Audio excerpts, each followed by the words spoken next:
Рокот во кој организаторите на Зимзолен треба да се изјаснат за забелешките од инспекцијскиот надзор стекува утре. Општина Аеродром треба да постапува од утре, но се уште не се открива на кој начин.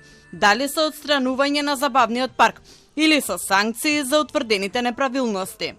Од општината денеска велат дека набрзо ќе одлучат што понатаму, а ќе бидат земени предвид и ставовите што организаторите ќе ги достават. Понатамошните чекори ќе зависат од тие околности. Зимзолен работи без дозвола, констатираше град Скопје и наложи на општина Аеродром да постапи.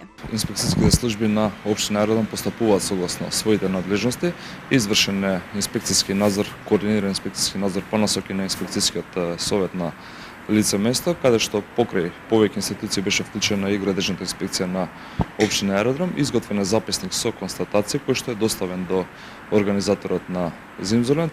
Тече рокот од 8 дена за произнесување согласно закон за општа управна постапка, кој што истекува во петок, и по истек на тој рок општина Аеродром ќе постапи согласно своите надлежности, односно ќе донесе соодветно решение. Спротивно на властите, организаторите на Зимзолен тврдат дека ги имаат сите документи и дозволи за работа и за безбедност.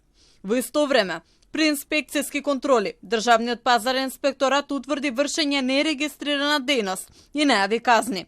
Агенцијата за храна и ветеринарство констатираше дека организаторот не е регистриран како оператор со храна и дека не се исполнети хигиенските услови, поради што изрече парични казни. Управата за јавни приходи пак утврди неиздавање фискални сметки и финансиски неправилности кај дел од субјектите.